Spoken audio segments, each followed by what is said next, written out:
윤석열 검찰총장이 어젯밤 10시 30분쯤 직무정지 효력을 멈춰달라는 집행정지 신청을 서울행정법원에 온라인으로 냈습니다. 추미애 법무부 장관의 직무 집행정지 명령을 받고 업무에서 배제된 지 하루 만입니다. 이어서 본안 소송인 직무정지 처분 취소 소송도 오늘 중으로 제기할 예정인 것으로 전해졌습니다. 추미애 법무부 장관과 윤석열 검찰총장의 갈등이 본격적인 소송전으로 치닫고 있습니다. 네, 이 집행정지에 대한 법원의 판단은 처분의 집행을 잠시 멈출지에 대한 것이어서 긴 시간이 걸리는 소송과는 달리 결과가 금방 나오게 되는데요.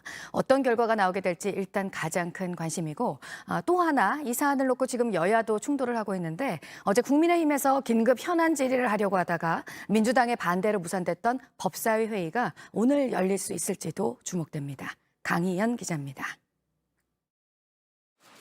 윤석열 검찰총장은 서울행정법원의 공식 업무 시간이 끝난 어젯밤 10시 30분 온라인으로 집행정지 신청을 냈습니다.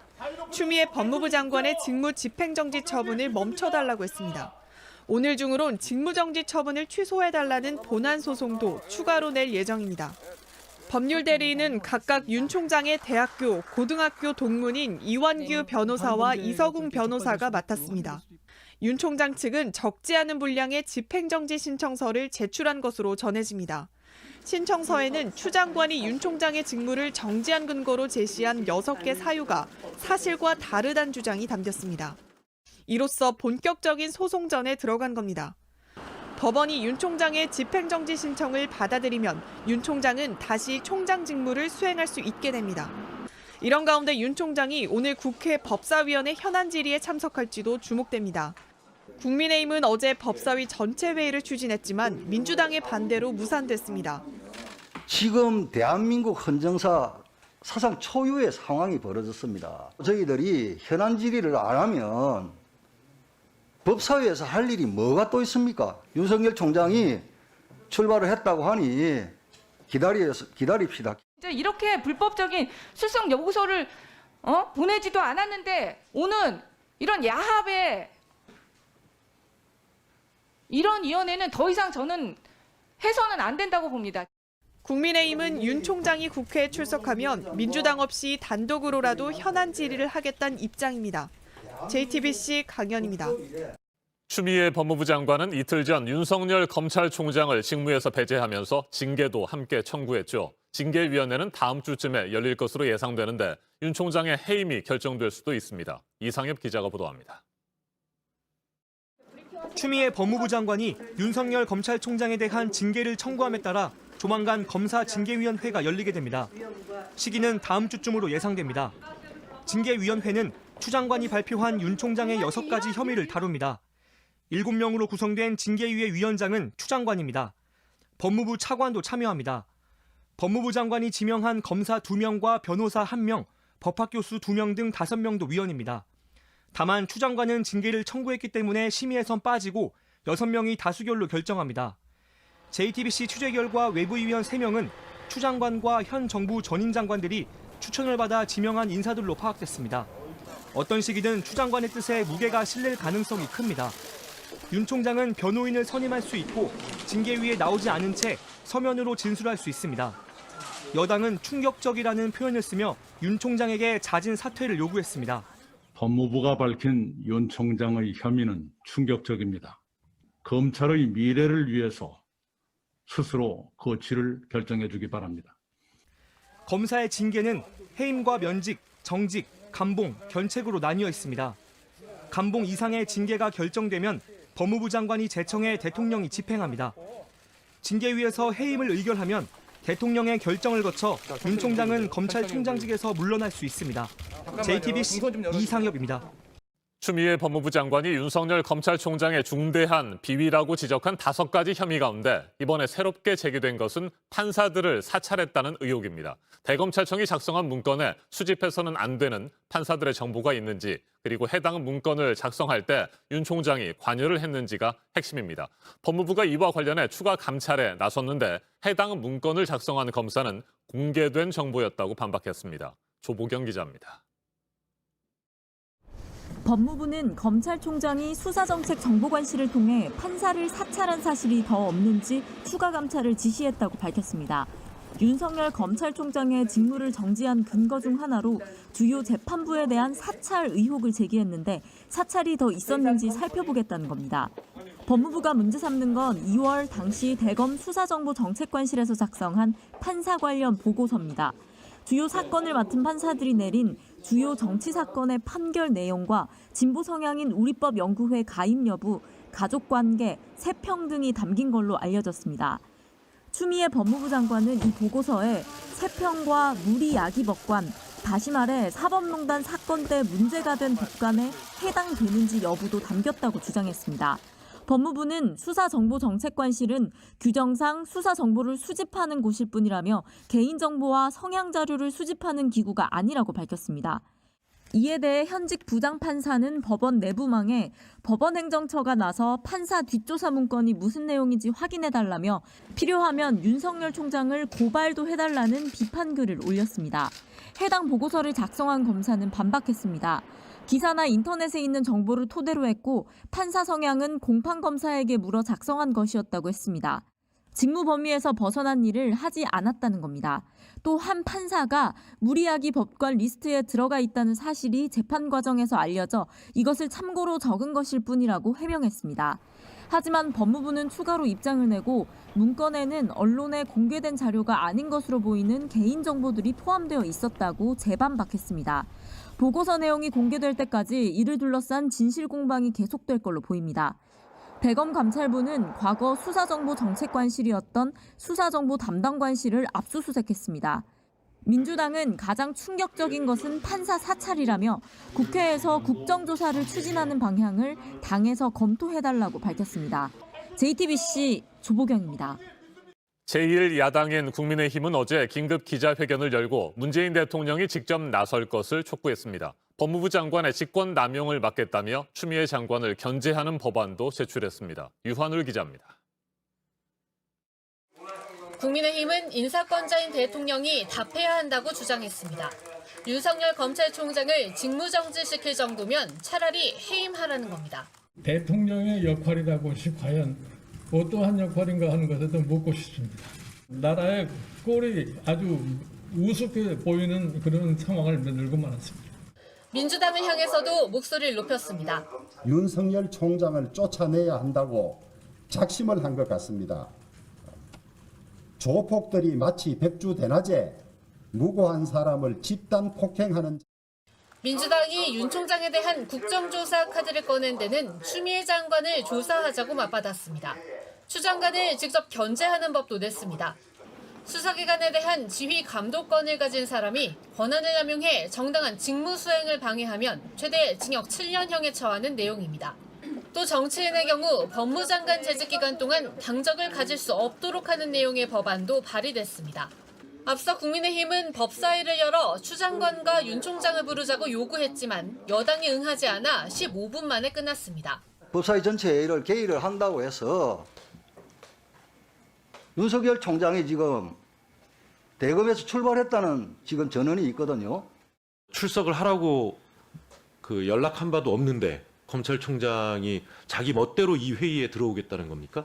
네, 오늘은 이것으로 회의를 마치겠습니다. 사퇴를 선포합니다.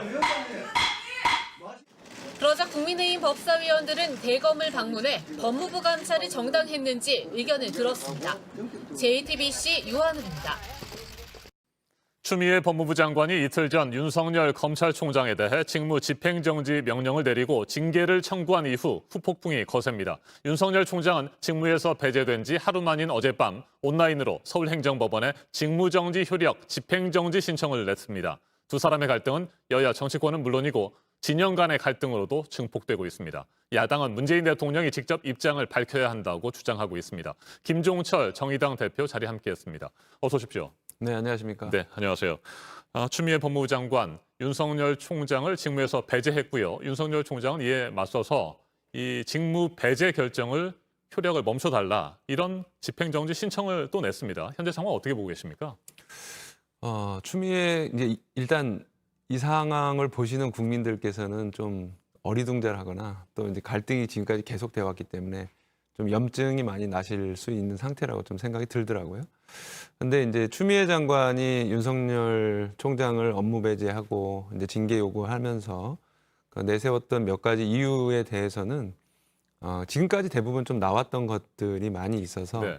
그리고 또 실제로 그 전에도 그렇게 할 거면은 사퇴를 해라 이런 식으로 해왔기 때문에 아주 뭐 새로운 것은 아니나 다만 그 내용 중에서 그런 게 있는 것 같아요. 법관을 사찰했다. 그러니까는 어떤 그 판사들의 재판에, 그러니까 재판에 유리하게 검찰이 이용하기 위해서 법관을 사찰했다는 내용이 있는데 그 부분은 만약에 사실이라면 좀 심각하거든요. 물론 검찰 측에서는 당연히 재판에서 검찰이 어떤 승소하기 위해서 필요한 정보를 모았던 것뿐이라고 하지만 법원 측에서는 좀 문제가 있다라고 판단하고 있고 또 대검 감찰부도 그 문서를 작성한 곳을 압수수색했기 네. 때문에 그 내용을 좀 보면서 판단해도 될 것 같습니다. 네. 그런데 판사 사찰 의혹과 관련된 문건을 작성한 검사를 아직까지 뭐 조사한 것도 아니고요. 구체적인 상황들, 사실들이 지금 확인되지도 않았는데 너무 서둘러서 직무를 배제한 것 아니냐 이런 비판도 있는데 이 부분은 어떻게 생각하십니까? 뭐 제 생각에도 어떤 이렇게 그 징계위원회에 올린다고 하더라도 업무 배제를 이렇게 단박에 시키지 않고 그 결과를 보는 것도 나쁘지 않았다고 생각을 하는데 근데 이제는 이제 문제가 그렇다면 이 징계 요구 그리고 업무 배제를 시킨 것이 정당한지 법원에서 이제 판단을 할 수밖에 없는 상황으로 좀 넘어가고 있지 않습니까? 이미 윤석열 총장은 자신이 징계가 되지도 않았는데 업무 배제를 미리 시킨 것은 문제다고 해서 이렇게 가처분을 낸 상황이고 그렇기 때문에 이제로서는 어쩔 수 없이 법원의 판단을 기다려 볼 수밖에 없지 않나 좀 그렇게 생각을 합니다. 정리하는 차원에서 다시 한번 질문을 드리면요. 그렇다면 시점상으로 보면 추미애 장관의 조치가 성급했다고 보십니까? 아니면 뭐 불가피한 현재 상황이다 이렇게 보시는 겁니까?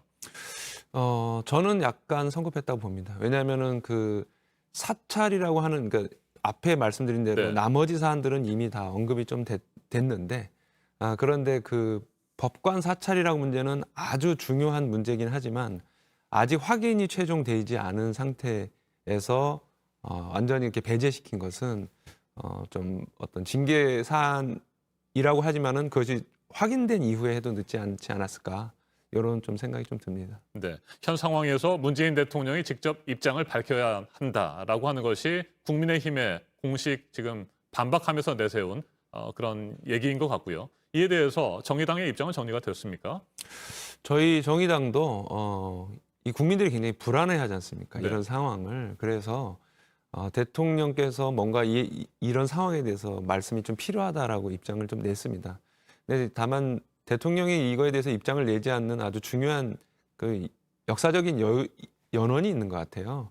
예전에 노무현 정부 때 그 강금실 장관과 검사들 간의 갈등이 있었을 때 네. 대통령이 검사들에 대해서 좀 질책하는 얘기를 했었는데 그 이후에 어떤 파장이 커지면서 문재인 대통령은 그렇지 그런 데에 대해서 좀 말을 아끼시는 것 같은데 다만 이 사안에 대해서 이 사람 편이다 저 사람 편이다 이런 게 아니라 국민들께서 좀 안심을 하시면 좋겠고 좀 상황이 전개되는 거에서 어떤 법적 판단을 기다려봤으면 좋겠다. 이런 식으로 국민들을 안심시키는 메시지는 좀 내는 게 그 지도자로서 좀 당연하지 않나 이렇게 생각합니다. 네, 추미애 법무부 장관이 직무 배제 결정을 발표하기 직전에 문재인 대통령도 공식 뭐 보고 라인을 통해서 보고를 받았다고 합니다. 그런 상황에서 뭐 그냥 특별한 언급을 하지 않았던 것은 사실상 문재인 대통령도 그 조치를 용인한 것이다. 뭐 이렇게 해석해야 된다고 보십니까? 용인한 것으로 봐야죠. 네. 그러니까는 추미애 장관이 그 내용을 보고했는데 문제가 있으면 뭐라고 좀 얘기를 했지 않겠습니까? 그런데 그걸 그냥 아무 그 내용 없이 반응 없이 했다는 것은 여하튼 이 조치에 대해서는 추미애 장관의 이제 손을 들어준 거라고 봐야 되고요. 다만 방금 말씀드린 대로 국민들이 이 사안에 대해서 굉장히 궁금해하고 좀 불안해하고 있으니 이걸 좀 잘 지켜보자라는 정도로 국민들을 좀 안심시키는 어떤 그 모습은 보여야 되지 않나 저희는 그렇게 좀 생각을 합니다. 네. 추미애 법무부 장관이 윤석열 검찰총장과 갈등을 빚으면서 뭐 항상 내세웠던 것은 검찰 개혁 아니겠습니까? 검찰 개혁에서 가장 중요한 것은 역시 국민의 인권 보호고요. 그렇다면 현재 흘러가는 이 상황들이 검찰 개혁의 올바른 방향으로 가고 있는 것이라고 보십니까? 이와 관련해서 그렇다면 윤석열 총장은 반검찰 개혁의 세력이다. 이렇게 규정 지어질 수 있는 것이라고 보십니까? 이전에 윤석열 총장이 본인도 이제 검찰 개혁의 최고봉이라고 하는 게 이제 공수처 네. 출범이지 않습니까? 그런데 본인도 검찰 개혁에 대해서 동의한다 이렇게 얘기를 했기 때문에 윤석열 총장이 반검찰 개혁 세력이다 이렇게 좀 보기는 힘들 것 같고요. 다만 저는 좀 아쉬운 게 이게 빨리 공수처가 출범이 돼야 지금 검찰에서 조사하고 있는 어떤 고위 공직자 문제라든가 검사 문제라든가 조사하는 문제가 이 공수처로 넘어가면서 일단락이 될 수 있는데 지금 현재로서는 공수처가 제대로 출범이 안 되니까 이 갈등이 계속 커지는 것 같아요. 그래서 하루빨리 공수처가 출범해야 되는데 그 문제도 갈등을 겪고 있어서 대단히 좀 안타까운 상황입니다. 네, 주제를 좀 돌려보도록 하겠습니다. 현재 정의당이 가장 역점적으로 추진하고 있는 법안이 중대재해기업처벌법 아니겠습니까? 네. 고 노회찬 의원의 수건 사업이었기도 하고요. 이와 관련해서 계속해서 힘을 쓰고 계십니다만 추진이 어려워 보입니다. 현재 어떤 상황입니까? 상당히 진척이 됐는데 네. 다만 가장 어려운 부분이 민주당이 그 당론을 아직도 안 결정하고 그 12월 9일까지의 정기국회는 물론이고 연내 입법도 좀 어렵다 이런 식으로 좀 발을 빼고 있는 게 문제입니다. 사실 이낙연 대표가 지난 9월에 국민 연설에서 이 법은 반드시 도입하겠다 약속을 했고 또 올해 상반기에만 산업재해로 돌아가신 분이 1,100명입니다. 그런데 이런 상황에서도 이 법, 즉 중대한 재해가 발생해서 사람이 사망하면 대표이사가 안전에 책임을 다했는지 책임을 다하지 못했으면 어떤 그에 대해서 처벌을 해야 된다. 이 법을 통과시키지 않는다면 이런 산재는 계속 일어날 거고요. 특히 그 태안화력에서 돌아가신 김용균 어머니도 이 법 통과를 위해서 노력을 다하겠다고 하고 있으니 민주당이 빨리 당론을 채택해서 법 개정에 나서주기를 바랍니다. 연내 처리가 현재로서는 불투명한 상황인데 앞으로 어떻게 하시겠습니까? 제가 이 문제를 가지고 이제 인터뷰를 할 때 그 문자 메시지로 지난 4월에 그 이천의 화재로 돌아가신 물류센터 그 노동자의 부인께서 문자를 보내주셨어요. 우리 가족은 이미 돌아가셨지만은 이 법이 꼭 통과돼서 다른 그 가족들은 좀 잘 지켜줬으면 좋겠다 이렇게 하셨거든요. 저희는 이런 분들 그리고 고 김용균 노동자 어머니 이런 분들도 이 법은 반드시 통과시키겠다고 있기 때문에 저희는 만약에 민주당이 제대로 통과에 대한 입장을 밝히지 않으면 더 강도 높은 어떤 입법 과정에 행동에 돌입하겠다. 그래서 반드시 이 법을 통과시키겠다. 좀 이렇게 생각하고 있습니다. 알겠습니다. 오늘 여기까지 듣겠습니다. 정의당 김종철 대표였습니다. 말씀 잘 들었습니다. 네, 감사합니다.